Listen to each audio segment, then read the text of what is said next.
5 cleaning myths you need to know about. Bleach is a universal cleaner. Bleach will cause havoc on the surfaces in your home, and bleach doesn't remove soil. Bleach can lighten stains, making something look cleaner, but the soil is left behind. When you use bleach to clean, it will break down the protectant coating on your countertops, sinks, showers, bathtubs, and floors, leaving the surfaces dull. Once the protectant coating has been broken down, this is when you start to see discoloration of the surface and the dirt will start to seep into the tiny pores. Bleach is a toxic gas that will kill if ingested, and we cannot fail to mention the deadly effects if bleach is mixed with other chemicals. If you are looking for a cleaner that will disinfect your surfaces, there are many cleaners on the market that do not contain bleach that will disinfect and clean your surfaces without the destructive side effects. Helpful tip: if you are using bleach to kill mold, hydrogen peroxide works much better than bleach as it can actually penetrate deeper into the mold, and bleach only kills the surface of the mold. If you do end up cleaning with bleach, make sure the surface you are cleaning with is a non-porous surface, does not have a protectant coating or seal, and most importantly, use a mask and gloves when cleaning with bleach. Vinegar cleans everything. There are many cleaning tasks that vinegar can be used for.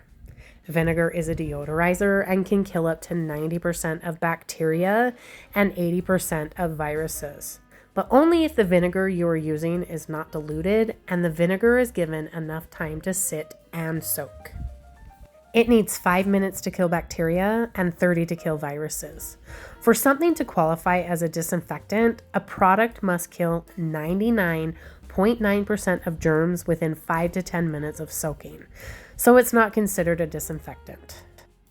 Vinegar is great at breaking down calcium and magnesium, so it can be great on hard water spots in your shower. However, vinegar still needs the help from real cleaning agents to remove dirt and body oils, and because vinegar is an acid, it is dangerous for many natural stone surfaces.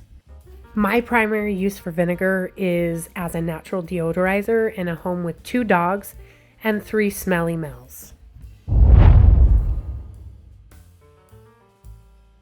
You should dust after you vacuum. This is an old version of cleaning. Older vacuums used to kick up a lot of dust, making it so you would need to dust your surfaces after you vacuumed. Today's vacuums are far better and do not have the same effect. When you dust, not all of the dust particles will get trapped into the duster or cloth you are using, leaving some dust particles to settle on the floor. So dusting before you vacuum makes it so you're picking up and trapping more of the dust than if you were to dust after you vacuum.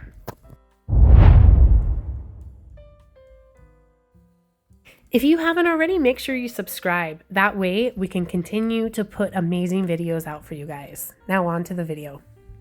You should oil your wood furniture often or every time you clean. Oil may make your furniture look nice, but that is short-lived if you are over oiling your furniture. In fact, if you are overdoing it, you may be causing damage. Oil can dull the finish and attract more dust, and in some cases can cause the wood to darken over time.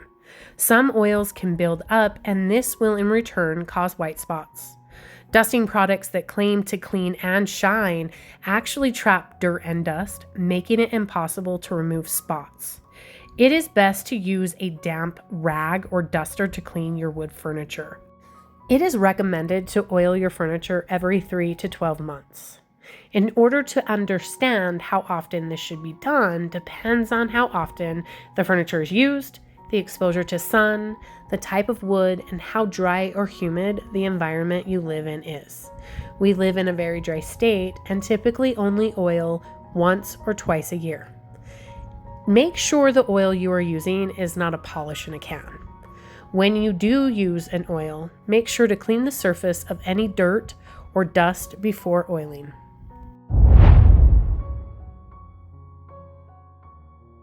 Coca-Cola is great to use for cleaning a bathroom. Coke is acidic, and in being acidic, it is great at removing hard water spots, and it has been said to remove stains from toilet bowls. In order for the Coke to work in the toilet, the bowl first must not have any damage to the protectant coating, and second, the water in the bowl must be emptied.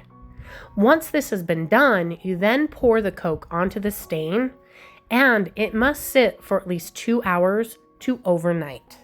It is also said that it can be used to remove rust stains.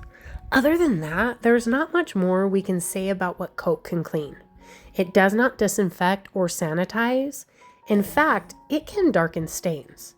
And the sugar that is added to Coke, it will encourage bacteria to grow.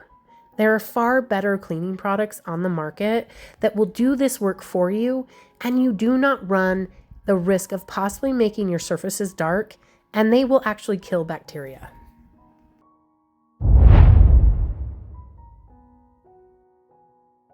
Thank you so much for watching, and don't forget, have an amazing day.